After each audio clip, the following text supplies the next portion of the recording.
Hello, my name's Dave Spicer. I'm with Spicer Bees out of Whitefield, Maine. We run a store here in Whitefield with my wife Susan. I'm going to show you today how to put in a 3-pound package of bees. Today is the 16th of April 2020. Temperature is probably 42 or so. You'll see this is a nice looking package, typical what we get from Rossman's. This would be 3 pounds package of bees along with a queen on the inside. When you start, you take the plywood off, but keep it close by.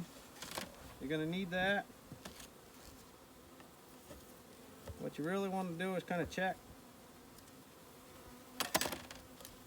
You can some people will stomp the package down. I don't. I just kind of shimmy the can a little bit, holding on to this tab. You lose this tab, it's holding on to the queen cage, and you're going to pick that up off the bottom if you drop it in.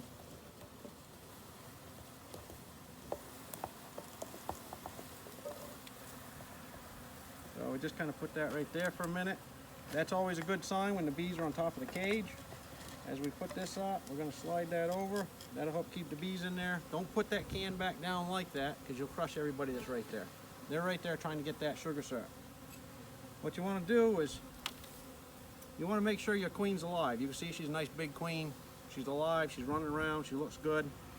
While you have her out, before you get started with anything else, because some people will forget this, take a little nail. Candy end has the white paper, wax paper. Pop that cork out, right there. Save that cork, because once they're done getting the queen out, you can always use an extra queen cage. Some people will poke an end in the candy. What I'll do is I'll just test it. Yep, and that's soft candy, fresh candy. No need to poke a hole in there. They're going to be able to eat her out in anywhere from 1 to 3 days. We're going to come back in on day 3, film that also, how you do a queen check. So, we will put her off to the side. If this is a real hot day, you don't put her on top of the cover. Right now, I mean, that's pretty cool to the touch. She's fine right there. We're going to set this all up. We'll show you what to do. You want to make sure your hive is in position long before your bees ever show up. Take a couple of frames out of the middle. Now this is on drawn comb, and we're going to show you our preferred method to do this. We're going to show another hive here in about 5 minutes down the end. It's going to be on foundation. Different style of method doing that one. So with this, the easiest way to do this is what we're going to do is dump the bees in. Technically I probably could just use 2 frames out, but 3 will probably work pretty well. So now this is where you give the bees a little show. You want them to sit down at the bottom. It makes life a little bit easier. Just like them so. Believe it or not, you didn't hurt anybody. And then you just take them, dump them right in.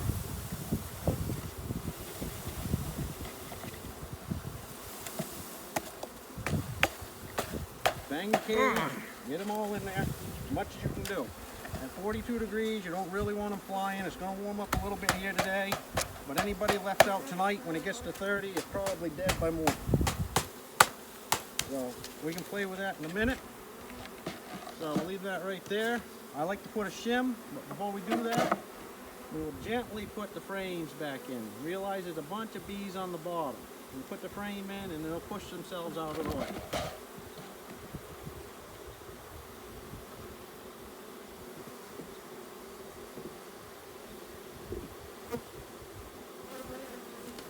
Take a trusty hive tool, squeeze those together a little. A rim. Hold on.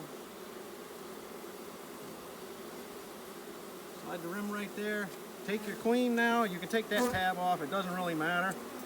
I like to put her right here. We put her just a little bit back. We put her right on the edge just like that. Right across. Try to split the frames in case the cage falls over from the bees. You'll see they're coming right on to her. That's exactly what you want to see.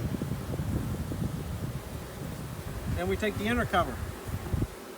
Put the inner cover right on top. Now, got ahead of myself. Let's try to capture all these bees. See how there's still a few bees left in the cage? Not too many, but we'll try to capture all we can capture.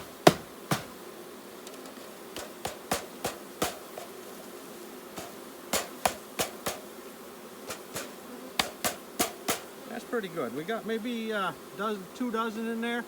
We'll put the cage right here. Believe it or not, those on a nice sunny day like this will fly right in. Then we want the inner cover. We'll put that on top of our shim. Do it gently. We don't want to kill anybody. Like so.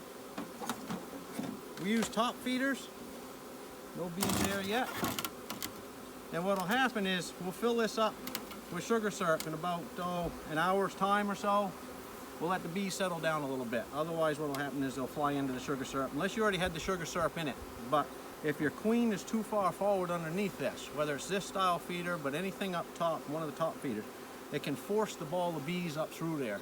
And you can get some drowning inside here. Even though they can't get into the sugar syrup, they get up from underneath. We really like these feeders.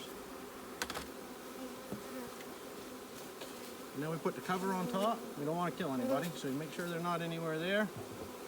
Like so. Make sure our front entrance is open. We run this style mouse guard. We're set. The bees are there. I'm going to steal a rock from over here.